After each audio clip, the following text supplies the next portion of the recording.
साथियों, आज भारत जोड़ो यात्रा का 128वां दिन है और आज सुबह लगातार 7 बजे से लेकर करीब 1 सवा 1 तक भारत जोड़ो यात्रा चली है और आज सुबह करीब 21 किलोमीटर हमने कवर किया है।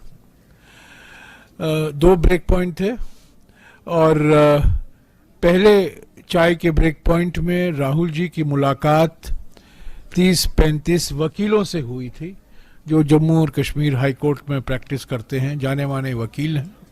उनके बारे में हमारे पीसीसी अध्यक्ष और हमारे प्रभारी आपको जानकारी देंगे। और आज दोपहर को भारत जोड़ो यात्रा नहीं होगा, रात को यहीं हम रुकेंगे सांबा में और कल भी सुबह ही भारत जोड़ो यात्रा होगी। कल भी करीब 22 किलोमीटर हम कवर करेंगे। कल रात को हम जम्मू में रुकेंगे और परसों जैसा कि आप जानते हैं पत्रकार सम्मेलन राहुल गांधी जी संबोधित करेंगे। मैं 1-2 बातें हैं जो शर्मा जी आपको अवगत कराएंगे, हमारे पीसीसी अध्यक्ष जी अवगत कराएंगे और हमारे प्रभारी भी अवगत कराएंगी। उसके बाद में अगर आपके कुछ सवाल हैं हम उसका जवाब देने का कोशिश भी करेंगे। पर मैं एक बार फिर आपका शुक्रगुजार हूं कि आप लोग सब चल रहे हैं। मीडिया ट्रक में कई लोग चल रहे हैं, हमारे साथ सेवा दल की टोली के साथ कई लोग आए हैं, मेरे साथ लंबी बातचीत हुई है और आज आपने देखा है इस 22 किलोमीटर करीब 22 किलोमीटर के स्ट्रेच में कितने उत्साह के साथ जनता भारत जोड़ो यात्रा का स्वागत इन्होंने किया है, राहुल जी का स्वागत किया है। कुछ जगहों हमें देखने को मिला कल भी और आज भी। मैं आलोचना नहीं कर रहा हूँ पर सिर्फ कहना चाहता हूँ, कल भी मैंने देखा और आज भी मैंने देखा कुछ जगहों में लोग को आने नहीं दिया जा रहा था सड़क पर, पुलिस उनको पीछे ही रख रही थी। मैं किसी की आलोचना नहीं करता हूं पर मैंने देखा कि कई लोग आना चाहते थे सड़क पर, स्वागत करना चाहते थे भारत जोड़ो यात्रा का, पर उनको पीछे धकेल दिया गया। पर उसके बावजूद भारी मात्रा में लोग आए हैं। आज तो बिल्कुल मैं समझता हूं बहुत उत्साहजनक भरपूर तरीके से भारत जोड़ो यात्रा का स्वागत किया है। जम्मू में भी ऐसा ही होगा, हमें पूरा विश्वास है और उसके बाद कश्मीर में भी। ये बात साफ है कि राहुल गांधी जी का जो संदेशा है, का जो सब पैगाम है सद्भावना का, अमन का, शांति का, मोहब्बत का, भाईचारे का, वो जनता में गूंज रही है और जनता जान गई है कि भारत जोड़ो यात्रा एक गंभीर प्रयास है भारत जोड़ने का, हमारे समाज में नफरत को तोड़ने का। और जो ध्रुवीकरण किया जा रहा है भाषा के नाम पर, प्रांत के नाम पर, जाति के नाम पर और ख़ास तौर से धर्म के नाम पर, उस ध्रुवीकरण के खिलाफ ये एक बहुत बुलंद आवाज़ है। तो बीजेपी भौखलाई हुई है। कल जम्मू के नेता ने एक प्रमुख अखबार में एक आर्टिकल भी छपा है उनका कि उन्होंने भारत जोड़ो यात्रा की आलोचना की है। उसका जवाब उसी अखबार में आज हमने दिया है।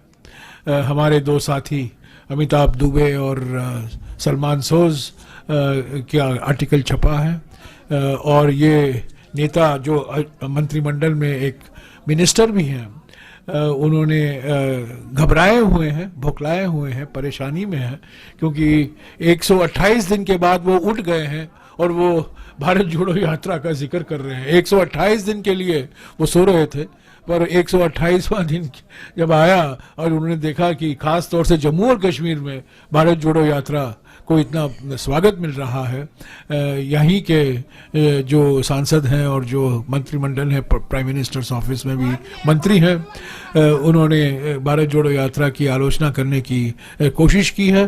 पर मैं समझता हूं जो उन्होंने जनता के सामने रखा है बिल्कुल बेबुनियाद है।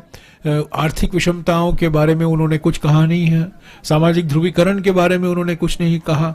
और आज हमारे देश में जो एक अनडिक्लेयर्ड इमरजेंसी है, जो पॉलिटिकल तानाशाही है, सेंसरशिप है, आप जानते हैं किसका मैं जिक्र कर रहा हूं। पिछले 24 घंटे में आपने देखा है किस तरीके से मीडिया पर सेंसरशिप लगाया जा रहा है। ये सब बिल्कुल ये साफ है कि हमारे देश में अनडिक्लेयर्ड इमरजेंसी है और एक ही व्यक्ति का शासन, एक ही व्यक्ति की हुकूमत चल रही है। मैं अभी शर्मा जी से गुजारिश करूंगा कि एक जो हादसे हुए हैं जम्मू में, उसके बारे में आपको कुछ बताएंगे। उसके बाद पीसीसी अध्यक्ष संक्षिप्त में कुछ बोलेंगे, और उसके बाद में रजनी पाटिल जी आपसे बातचीत करेंगे। शर्मा जी। साथियों, कल 2 हादसे हुए जम्मू शहर में। आप जानते हैं कि बम ब्लास्ट हुए एक के बाद एक, और एक बुजालता में भी हमने एक ब्लास्ट देखा। आईडी टाइमर ब्लास्ट था, और ये गंभीर चिंता की बात है कि इतनी हाई सिक्योरिटी अलर्ट के बावजूद भी आतंकवादियों ने जम्मू शहर में, ये दूसरी वारदात है कि सिद्रा में ही, यहाँ कल राहुल जी को रात को कैंप पे रुकना है, वहाँ पिछले दिनों 4 आतंकवादी जो है वो एनकाउंटर हुआ। और इस दौरान जबकि यात्रा यहाँ है और उसके नज़दीक ही कल 2 ब्लास्ट होना, ये अपने आप में एक प्रश्न चिन्ह खड़ा करता है, चिंता का विषय है। हम मानते हैं कि सिक्योरिटी अलर्ट है, सिक्योरिटी एजेंसीज अपना अच्छी तरह से काम करते हैं, लेकिन ये जो दावे हैं कि पिछले दिनों एनकाउंटर होना इसी इलाके में, शहर में, और डांगरी में इतनी बड़ी हत्या होना, वो निर्मम हत्याएं, और उसके बाद सरकार के वो दावे कि हमने जम्मू में आतंकवाद का खात्मा कर दिया। आपको पता है 31 दिसंबर को ये दावे किए गए और 1 जनवरी को ही वहाँ निर्मम हत्याएं की गई माइनॉरिटी कम्युनिटी की। तो कल भी जो हुआ, गंभीर चिंता व्यक्त करते हैं। हम आतंकवाद के खिलाफ एकजुट होकर के लड़ते हैं, लेकिन यहाँ उनको सराहना भी करते हैं कि सिक्योरिटी फोर्सेस अपना काम करती हैं, वहाँ इनकी निंदा करने के साथ साथ चिंता भी व्यक्त करते हैं। हमें भी अपने नेता की सुरक्षा की बहुत चिंता है।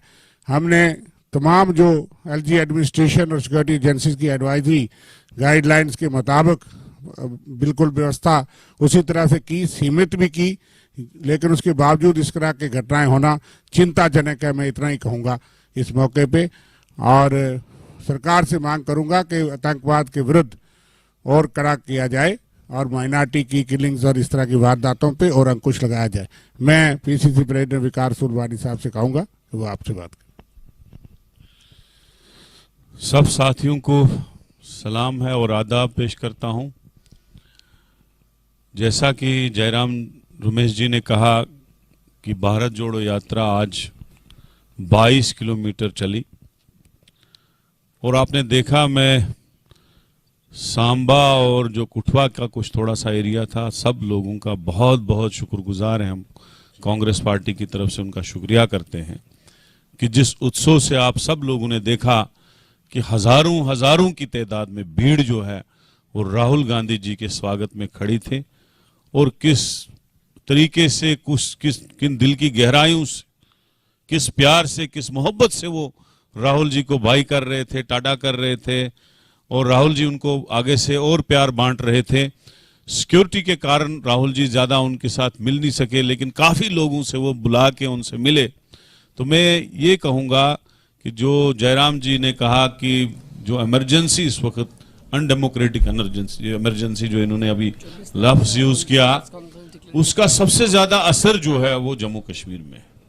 मैं आपको ये कहूँगा कि मैंने 2008 में इलेक्शन लड़ा, उसके बाद आज तक 2 ही इलेक्शन हुए, 15 साल होने लगे, और एक टर्म तो आधे में ही खत्म कर दी, और ऐसी इमरजेंसी लगी है कि एक आदमी और उसके सारे सहयोगी जो बाहर के स्टेटों से जम्मू कश्मीर पर राज कर रहे हैं। तो मुझे लगता है अब लोगों को पता चलने लगा है कि जम्मू कश्मीर में सताए हुए लोग हैं बीजेपी के शासन से, जो उन्होंने हमारे स्टेट के हिस्से किए, यूटी बनाए, और अभी लैंड का जो मसला चल रहा है, गरीबों से जमीनें छीनी जा रही, जो सैकड़ों साल से उनके पास थी। जो मकान उन्होंने 5-10 मरले में बनाए थे, डोजर लगाए जा रहे हैं। एक काम भी 8-10 साल में, जो 9 साल बीजेपी रही, 3.5 साल वो इलेक्टेड में रहे और उसके बाद वो गवर्नर, अब 9वां साल चढ़ गया, गवर्नर रूल लगा के बैठे हैं। एक काम भी बोलो कोई अच्छा काम किया उन्होंने? तो मैं ये कहूंगा कि लोग जो है सताए हुए हैं जम्मू कश्मीर के, और लोग चाहते हैं बदलाव। और राहुल गांधी जी एक बहुत बड़ी किरण है। राहुल जी को एक किरण से देखते हैं, कांग्रेस पार्टी को एक उम्मीद से देखते हैं लोग। और इंशाल्लाह मुझे यकीन है आने वाले वक्त में एक बहुत बड़ा बदलाव होगा। वो बदलाव 2 दिन की यात्रा में हमें नजर आ रहा है। कुठवा में जो यात्रा चली, हजारों की तादाद में भीड़ ने स्वागत किया। और आज आपने देखा, आप खुद चल रहे थे कि बगैर गाड़ी घोड़े के बुलाए हुए खुद महिलाएं, बच्चे, बुजुर्ग, मजदूर पेशा लोग अपना कामकाज, दुकानदार अपना कामकाज छोड़ के राहुल जी की खिदमत में जो है उनको प्यार मोहब्बत के लिए खड़े थे। तो मैं इन्हीं अल्फाज से ये कहूंगा कि आने वाले वक्त जो है बदलाव का होगा, और एक बहुत बड़ा बदलाव होगा, और डेमोक्रेसी जम्मू कश्मीर में बहाल होगी और कांग्रेस पार्टी से होगी। Thank you very much. मैं जयराम जी से, रजनी पाटिल जी से गुजारिश करूंगा कि वो कुछ शब्द बोले। आप सभी को मेरा नमस्कार। धीरे धीरे हम जम्मू कश्मीर की यात्रा को आगे बढ़ाते हुए जम्मू के पड़ाव पे आ गए, और इसके आगे हमारा आखिरी डेस्टिनेशन जो है श्रीनगर, वहाँ पे जाएंगे आने वाले 8 दिन में। आज राहुल जी 21 किलोमीटर से चले, जैसे कि जयराम जी ने अभी बताया, और जिसमें जो वकीलों का प्रतिनिधिमंडल मिला, उनको जो डेलीगेशन मिला, हमारे जम्मू कश्मीर हाई कोर्ट के बार एसोसिएशन के अध्यक्ष 3 बार रह चुके और अभी भी है, और जो सीनियर काउंसिल है वो एडवोकेट M.K. भारद्वाज और उनके सभी साथी, तो कुल 13 लोग, उसमें 2 महिलाएं भी शामिल थी। उन्होंने सबने 25 मिनट तक राहुल गांधी जी के साथ चर्चा की, जिसमें जो बहुत सारे विषयों के ऊपर उनका चर्चा का विषय था। उसके बाद में अभी कल जो उनका प्रोग्राम है, उसमें पहले टी पॉइंट पे राहुल जी मिलेंगे कश्मीरी पंडितों को। कश्मीरी पंडितों की जो समस्याओं को आगे लाना पड़ता है या उनको जो फेस करना पड़ता है, खास तौर पे जो उनको मिला वो सिर्फ हमारे डॉक्टर मनमोहन सिंह सरकार के कार्यकाल में उनको नौकरी दी गई, उनको घर मिल गए, उसके बाद में सिवाय लिप सिंपत्ति के अलावा उनको कुछ भी नहीं मिला, और वो लोग अभी पीड़ित है, ताड़ित है, क्रोधित है। तो वो सब मिलना चाहते हैं, उनको मिलवाएंगे। दूसरा शिष्टमंडल उनको दोपहर 3 बजे के बाद कैंप में मिलेगा PRIs का, जो हमारे इलेक्टेड रिप्रेजेंटेटिव्स है। चाहे आपको तो मालूम है कि जिसमें महिलाएं भी है, लड़के भी है, पुरुष भी है, तो उन सब PRI पंचायती राज के जो इंस्टीट्यूशन के जो हमारे सदस्य हैं, उनको मिलके उनके समस्याओं का ध्यान और उनको अवगत कराने की कोशिश और उनकी समस्या जानने की कोशिश राहुल जी करेंगे, और ऐसे करके हमारी यात्रा आगे चली जाएगी। इसके आगे का प्रोग्राम मेरे ख्याल से जयराम रमेश जी बात करेंगे। मैं आपके सवालों के पहले एक और चीज़ आपकी जानकारी में लाना चाहता हूं कि आज भारत जोड़ो यात्रा की शुरुआत कठवा में 7 बजे को हमने जम्मू और कश्मीर के बड़े नेता, कांग्रेस नेता, जो 20 साल से भी ज़्यादा यहाँ वित्त मंत्री रह चुके थे, 2 बार सांसद रह चुके थे, स्टॉन्च नेहरूवियन जिसे कहलाते हैं, नेहरूवादी थे, गिरधारी लाल डोगरा जी, उनके मूर्ति से हमने शुरुआत की। वहाँ हमने मालार्पण किया। रजनी जी थी, दिग्विजय सिंह जी थे, मैं था, भारत यात्री थे। वहीं से हमने सेवादल की टोली और भारत जोड़ो यात्रा की शुरुआत की। और गिरधारी लाल डोगरा तो आप जानते हैं, बहुत बड़े कांग्रेस के नेता थे, पंडित जी के बहुत करीबी थे, इंदिरा जी के बहुत करीबी थे, और वो यहाँ के वित्त मंत्री 20 साल से भी ज़्यादा थे, और उनके दामाद हमारे देश के वित्त मंत्री भी थे, और आप जानते हैं कि वो भारतीय जनता पार्टी में थे। हाँ जी, आपके सवाल।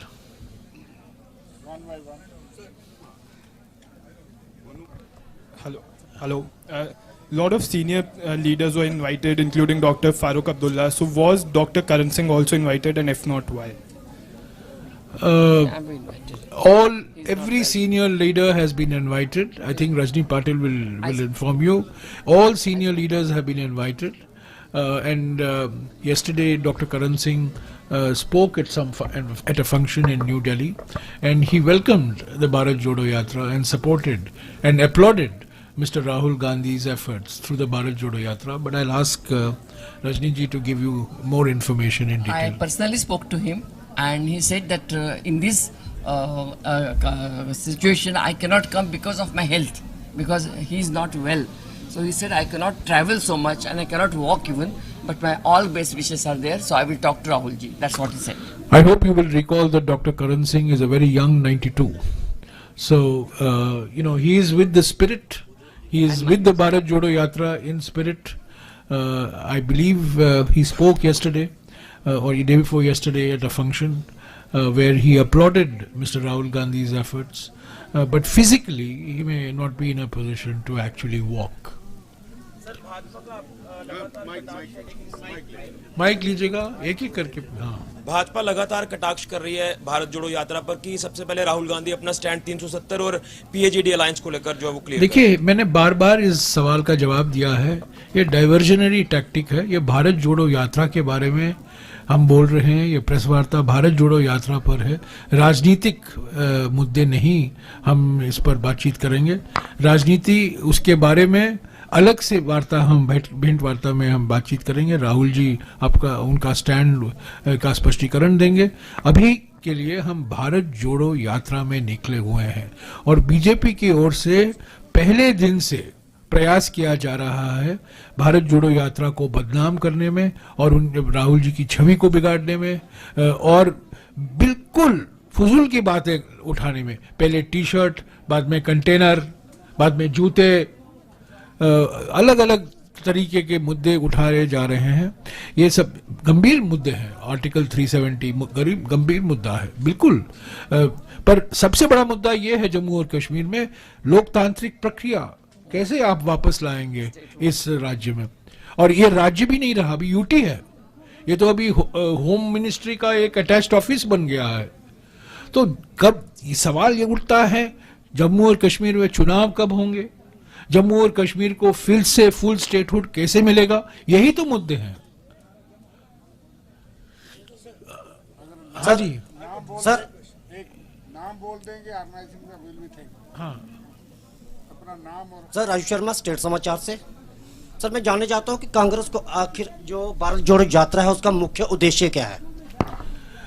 आप कल परसों नहीं आए थे तो मुझे दोहराना पड़ेगा. कुछ लोग यहाँ थे तो मैं उनसे माफी मांगूंगा कि मैं दोहरा रहा हूं जो मैंने पहले कहा है. हमारा मुख्य उद्देश्य ये है कि हमारे समाज के सामने, हमारे लोकतंत्र के सामने, हमारे देश के सामने 3 बड़े खतरे दिखाई देते हैं. पहला, आर्थिक विषमताएं बढ़ रही हैं महंगाई के कारण, बेरोजगारी के कारण, गलत जीएसटी के कारण, नोटबंदी के कारण, हम दो हमारे दो के कारण आर्थिक विषमताएं बढ़ रही हैं. ये बड़ा खतरा है. दूसरी बात, चुनावी फायदे के लिए सामाजिक ध्रुवीकरण को प्रोत्साहन दिया जा रहा है. धर्म के नाम पर, जाति के नाम पर, प्रांत के नाम पर, भाषा के नाम पर, आरएसएस और बीजेपी की ओर से. यह भी बड़ा खतरा है. और तीसरा बड़ा खतरा यह है कि आज राजनीतिक तानाशाही हकीकत बन गई है. एक व्यक्ति हुकूमत कर रहा है, संविधान का नजरअंदाज किया जा रहा है, संवैधानिक संस्थाएं कमजोर किए जा रहे हैं, संवैधानिक संस्थाओं का दुरुपयोग हो रहा है. और जैसा कि मैंने पहले कहा, अभी हमारे देश में अनडिक्लेयर्ड इमरजेंसी है. तो ये 3 बड़े खतरे हैं. लोग बार बार पूछते हैं आप भारत जोड़ने में निकले हुए हो, कौन तोड़ रहा है. मैं कहता हूं, कांग्रेस पार्टी कहती है कि तोड़ने वाले बीजेपी और आरएसएस हैं और उनकी नीयत और नीतियों के कारण आर्थिक विषमताएं बढ़ रही है, सामाजिक ध्रुवीकरण बढ़ रहा है और राजनीतिक तानाशाही हकीकत बन गई है. इसके खिलाफ हम हमारी आवाज उठा रहे हैं. इनके बारे में राहुल जी जनता को उजागर करना चाहते हैं कि ये खतरे हैं. एक बात और कहूंगा मैं कि हर पार्टी विश्वास करती है कि हमारा देश, हमारा लोकतंत्र, हमारा संविधान अनेकता में एकता के सिद्धांत पर है। पर कांग्रेस पार्टी एकमात्र पॉलिटिकल पार्टी है जो न केवल अनेकता से एकता में विश्वास करती है, बल्कि अनेकता से एकता, न केवल अनेकता में एकता, not only unity in diversity, पर अनेकता से एकता, यानी कि यूनिटी थ्रू डाइवर्सिटी। अगर आप अनेकताओं को दबाएंगे तो एकता खतरे में है। तो राहुल जी का मकसद भारत जोड़ो यात्रा में यह है कि हम हमारे देश के अनेकताओं को सम्मान दें, हमारे देश के अनेकताओं को पहचाने और हम हमारे देश के अनेकताओं का जश्न मनाएं, ताकि हमारी एकता मजबूत हो। चुनाव से कोई लेना देना नहीं है भारत जोड़ो यात्रा का। भारत जोड़ो यात्रा विचारधारा की यात्रा है। विचारधारा के आधार पर हम बीजेपी आरएसएस से मुकाबला करने के लिए हमने भारत जोड़ो यात्रा निकाला है। भारत जोड़ो यात्रा एक इवेंट नहीं है, एक मूवमेंट है, एक आंदोलन है, एक जन आंदोलन है, ये इवेंट नहीं है। शर्मा जी ने उसका जवाब दिया है। मैं कह रही हूँ कि जो तयशुदा कार्यक्रम है कांग्रेस पार्टी के 30 जनवरी तक, क्या वो वही रहेंगे या उसमें कुछ बदलाव किए गए हैं सिक्योरिटी कंसर्न्स को देखते हुए? शर्मा जी,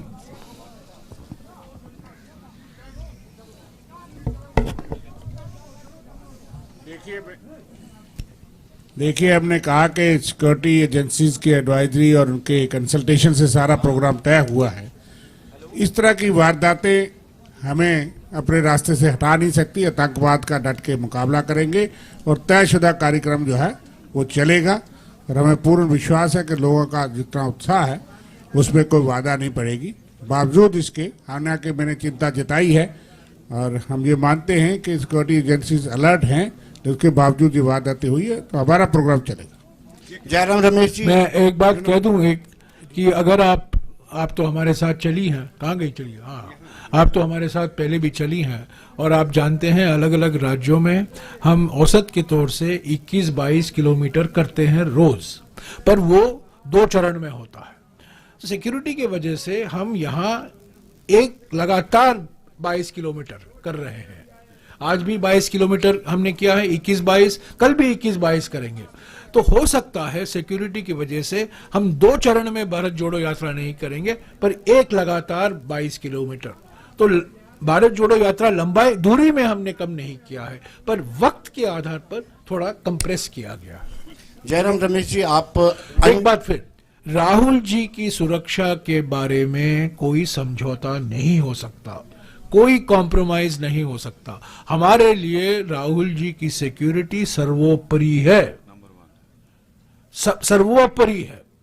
और जो सिक्योरिटी बलों की जो उनका सलाह होगा, जो उनके साथ जो बातचीत हो रही है, जो वो हमें कहेंगे उसका पालन हम करेंगे, क्योंकि हमारा हर एक भारत यात्री का मकसद ये है कि सुरक्षा के बारे में कोई समझौता, कोई संदेह नहीं होना चाहिए। जयराम रमेश जी, 2 छोटे छोटे सवाल पूछ सकता हूँ कि एक ही? एक पूछिए ना। चलिए, एक तो आप आजकल मैंने कहा 1 नेशन 1 टैक्स, 1 पत्रकार 1 सवाल। ठीक है। हाँ? आप बार बार अनडिक्लेयर्ड इमरजेंसी की बात हाँ, करते हैं। बिल्कुल। जो डिक्लेयर्ड इमरजेंसी लगा सकते हैं वो अनडिक्लेयर्ड इमरजेंसी की बात करते हैं, वो डाइजेस्ट तो नहीं है। 1975 में हो गया, मैं 21 साल का था, आप मुझे याद दिला, ठीक है। और अब मेरी किताब देखिए, मैंने पीएन अक्सर के बारे में एक किताब लिखा है, उसमें देखिए मैंने उस डिक्लेयर्ड इमरजेंसी के बारे में मैंने क्या लिखा है। अनडिक्लेयर्ड इमरजेंसी डिक्लेयर्ड इमरजेंसी से भी अधिक खतरनाक है।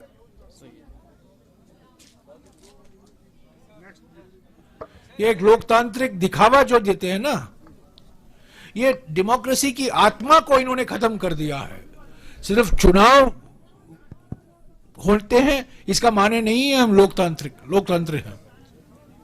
फ्रीडम ऑफ स्पीच, प्रधानमंत्री कहते हैं फ्रीडम ऑफ स्पीच। मैं प्रधानमंत्री से पूछना चाहता हूं, प्रधानमंत्री जी, फ्रीडम ऑफ स्पीच पर्याप्त नहीं है, फ्रीडम आफ्टर स्पीच क्या होता है वो बताइए। जयराम रमेश जी, आपके पुराने साथी गुलाम नबी आज़ाद ने कमेंट किया है और ये बोला है कि यहाँ आपको बीड नहीं मिल रही, इसलिए कांग्रेस ने अपने काडर को कहा है कि बाहरी राज्यों से जो है वो यहाँ बीड मंगवाए जाए, सो दैट राहुल गांधी का जो शो है वो सक्सेसफुल दिखाया जाए। आपकी क्या प्रतिक्रिया? देखिए, गुलाम नबी आज़ाद जी बेचारे बौखलाए हुए हैं, उनका पार्टी रजिस्टर नहीं हो पाया है, उनके सभी नेता और कार्यकर्ता 2 महीने के लीव ऑफ एब्सेंस खत्म होने पर कांग्रेस में वापस आ गए हैं। डोडा तक सीमित हो गया है, डोडा आजाद पार्टी हो गई है डीएपी। अमित शाह और नरेंद्र मोदी की रणनीति जम्मू एंड कश्मीर में कि आप गुलाम नबी आजाद को भेजो कश्मीर में, कांग्रेस के वोट तोड़ो, वो विफल हो गया है। हमारे देश में 3 बी टीम है बीजेपी के, जिनका एक ही मकसद है कांग्रेस का वोट काटना। एक है ओवैसी, दूसरा है आम आदमी पार्टी और तीसरा है गुलाम नबी आजाद। तो उनके बारे में मैं क्या कहूं। और कठुआ में, जम्मू में जो लोग आए हैं सड़क पर, मैं विश्वास के साथ कह सकता हूं 100% यहीं के हैं। कोई पंजाब का नहीं है, कोई हरियाणा का नहीं है, कोई पंजाब का नहीं है। राम सर इधर से, न्यूज़ 24 से सर, पीछे से, यहाँ से, यहाँ से। सर, लाल सिंह डोगरा की बहुत सारी तस्वीरें दिखी कठुआ से लेके यहाँ तक में। ये बार-बार वही सवाल क्यों पूछते रहते हो यार? उनको लेकर के बहुत सारे लोग पूछ रहे हैं, आपके स्थानीय लोग। और दूसरा, ये 26 जनवरी को राहुल जी क्या बनिहाल में तिरंगा फहरा रहे हैं? चौधरी लाल सिंह जी ने, शर्मा जी ने जवाब दिया है, मैं उसको दोहराऊंगा। चौधरी लाल सिंह जी ने भारत जोड़ो यात्रा का स्वागत किया है, हम उस स्वागत का स्वागत करते हैं। हाँ सॉरी,